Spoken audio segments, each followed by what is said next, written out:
Coach, you guys are successful again and put together a perfect regular season for the 32nd time in school history. How cool is that you're at the head of this just great tradition that's here at Mount Union? You guys put together another perfect season. Yeah, season. I actually talked about that today during our recruiting meeting when we had some recruits on campus today. And I mean, I love Mount Union. I love Mount Union football, and I got the greatest job in the world. And I told them how proud I was of them finishing, right? 24-10 at halftime. We kind of did some silly stuff. Obviously, I don't know what it is about this last couple of years, but we completed that Hail Mary, and then they completed it at the end of the half. And they were, the defensive guys were fired up about that, but I thought they, put their heads down and grinded out the second half, and we were able to get a couple scores. But I told them we achieved goal one, and now we get an opportunity to go chase that national championship, and we got to do that game by game, and we're looking forward to seeing what comes out in the bracket. Going a little bit more individually, your tight end Chase Lawson has a career day receiving. We just talked to him and he said how he just loves to block, and if he gets receptions, great. But speak about his hard work and in this. Well, he's great. And I'm saying this respectfully. He doesn't look like much, but if you turn on the tape, you see the production in blocking. And then obviously being an outlet to Braxton in some of those situations where Braxton and him, they're cousins, they just kind of have that connection where Braxton's able to find him. And, today he had some run after catch, which was great to see him play. And the whole tight end group has done a great job, over the last probably 5 or 6 games, as we've been running the football and then using them in a variety of ways. So happy to see him. He works his butt off, and he deserves, everything that he's getting. And Josh Jones rises up in the career interceptions list with an interception today. Yeah. Just talk about how great he of a leader and obviously player on the field he is. Yeah, he just makes plays. I mean, in 19 when he was here, we were going into the playoffs, and we're like, well, we wanted to cross-train some guys, and so we called Josh down. He ran a double move.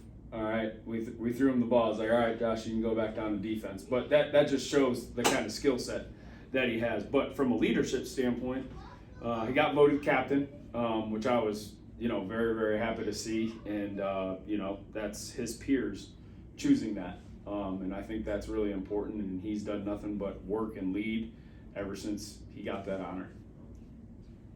As Brad mentioned, 32 perfect seasons, but with that comes a very deep team, very deep depth chart. How important is that, especially at this point in the year, going into the playoffs where every team has their bumps and bruises and stuff, but you have the depth to keep, especially like your running backs, three-headed monster. Yeah. Everyone, more or less is fresh going into the playoffs. Yeah, I think that just speaks to the way that they work and they take care of their bodies. We did change up the schedule this year where Mondays are off,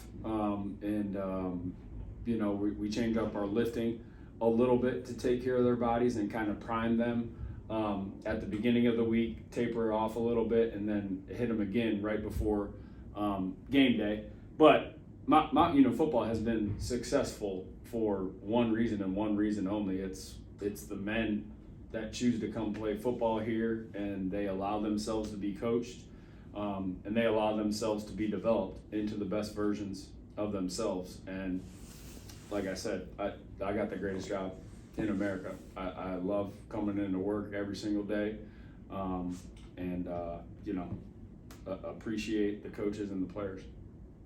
How important is it, not just yourself being an alum, but there's multiple alums on your coaching staff to kind of keep that tradition going, Yeah, that's another thing that I actually mentioned today in recruiting. I'm not one of those micromanager head coaches, right? And everyone does it their own way. I have to be the best version of myself, but I trust those guys that they can lead their position and be their own head coach of that position, and I think that empowers them in terms of what they do and how they handle their positions. And, you know, we're also developing coaches here. You know, I was able to be developed by Larry Karras and Vince Karras, and I'm still getting developed and learning things every single day. And, you know, we're just looking forward to the next opportunity, and can't wait to see who we play. How would you assess Braxton's performance? He had a great day with 4 touchdowns. Braxton is, I mean, everything you want in a quarterback from a skill set standpoint. I think that's obvious, right? I mean, high completion percentage, leads the team, but he's always level, right? It's never too much up, it's never too much down. You know, no matter what, he gets hit or he throws a big touchdown pass, it's all right. What are we doing on the next drive, or what are we doing on the next play? You know, and he's been voted a captain twice. So just speaks about his work ethic. He's a big leader by example. He's not a big rah-rah guy, but I think the guys have noticed the work he puts in on a daily basis, in season and out of season, and we're thankful that he's our quarterback. Pierre inducted into the M Club Hall of Fame today. How cool is it to have him here? I think he talked to the team, just some interaction. How cool is it to have that alum here? Yeah, I mean, obviously to have guys like that are alums that had, you know, success in the NFL, but then he was actually pulling up, coming to the game right before we walked out. So I said what's up to him. You know, me and Pierre were teammates, but he's still very close with Coach Ely. But great honor for him, well deserved, obviously, and we appreciate his loyalty to Mount Union and the football program.